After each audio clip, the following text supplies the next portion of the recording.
Purihin ang Panginoon. Glory to God. Glory to Jesus. Isang pinagpalang buhay mga kapatid sa Panginoon Saturday Group. At kayo pong lahat nakasama namin sa Spiritual Fellowship sa oras na ito. Patuloy tayong abutin ng makapangyarihang Diyos. At ang kanyang salita na ating pagsasaluhan, ang nasa nito ay magkaroon ng katuparan sa ating mga buhay.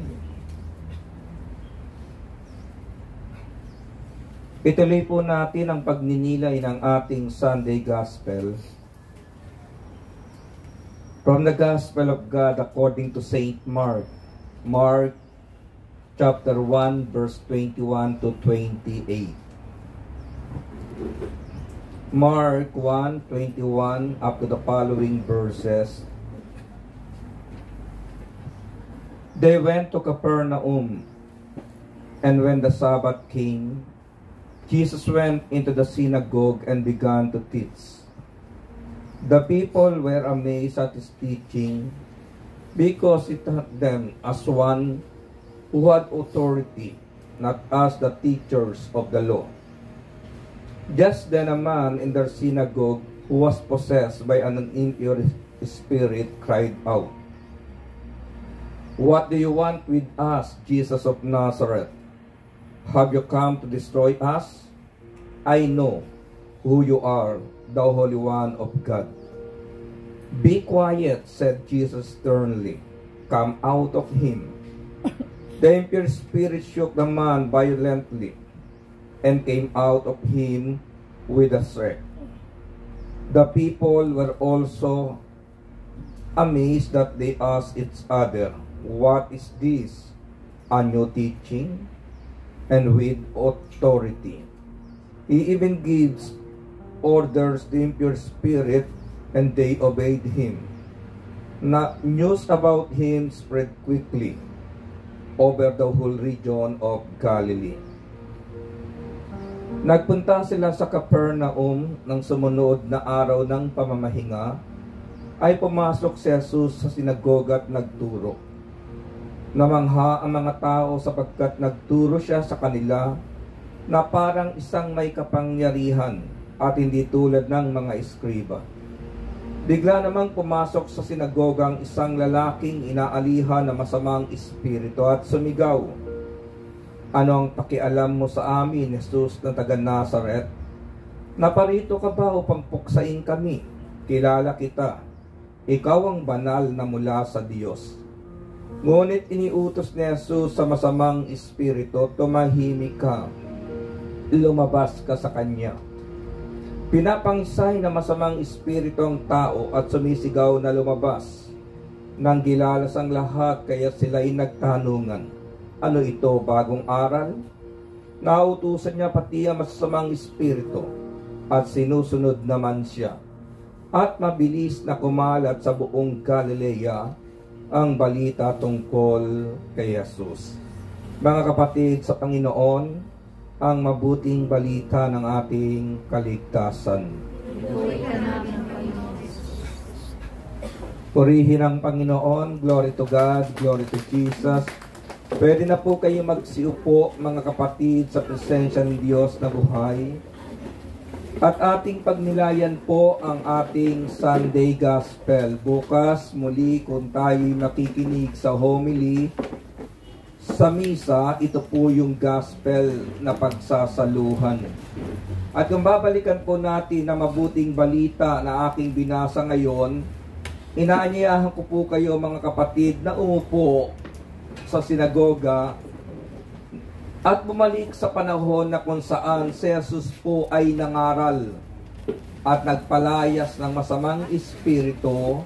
At nakita ng mga taong naroon ang kapangyarihan ng Diyos sa pamamagitan ng kanyang salita at sa mga bagay na kanyang ginawa. Ang topic na nais ko pong ihatid sa inyo sa oras na ito, ito po ang simpleng title, A Day with Jesus, A Day of Power Revealed. Ang araw na nasa piling tayo ng Panginoon ay araw na kung saan mararanasan natin ang kanyang kapangyarihan. Kaya ko po kayo inaaya mga kapatid na magbalik sa panahon na kung saan binasa natin ang gospel upang mailapat po natin ang tuwiran sa panahon na mayroon tayo ngayon.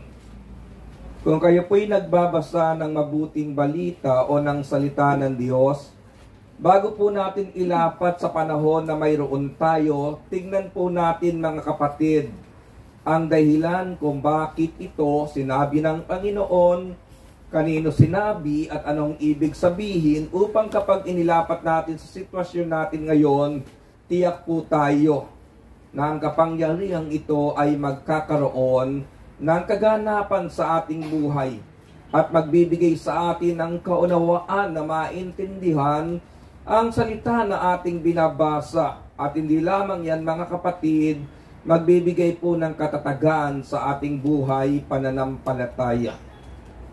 Bakit ko po kayo inaayang bumalik? Kasi ang gospel po natin ngayon ay Mark chapter 1, 21 to 28.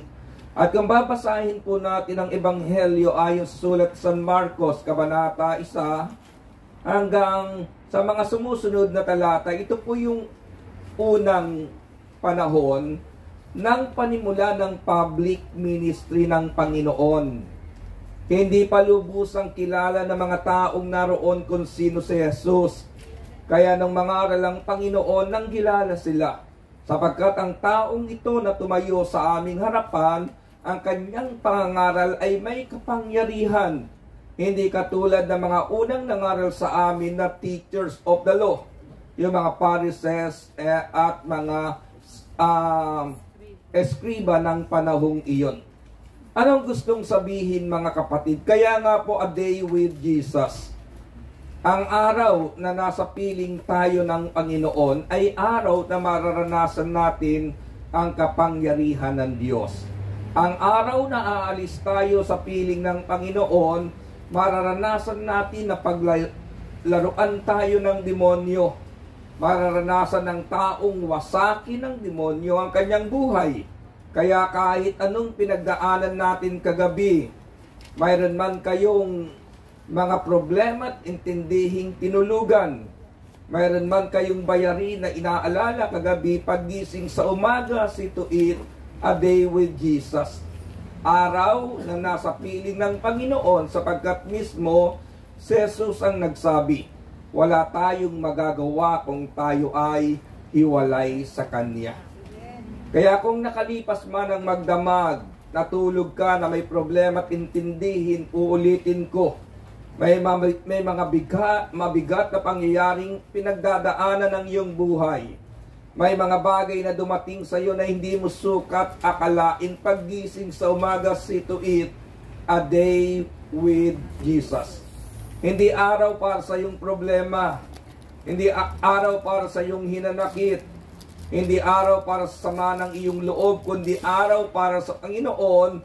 Dahil kung ang araw natin sa Panginoon, ito ay a day of power build.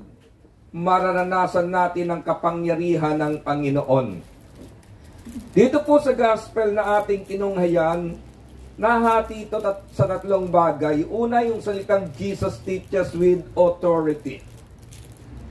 Yung mga taong naroon na mangha. Tayo minsan, kaya hindi na tayo namamangha sa salita na ating napakinggan kasi ilang beses mo nang napakinggan.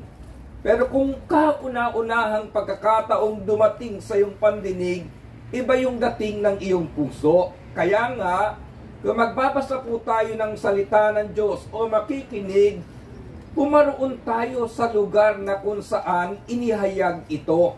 Para yung excitement, yung inspiration, yung saya ng mga taong nagsitanggap noon, maranasan ng ating mga puso. Amen?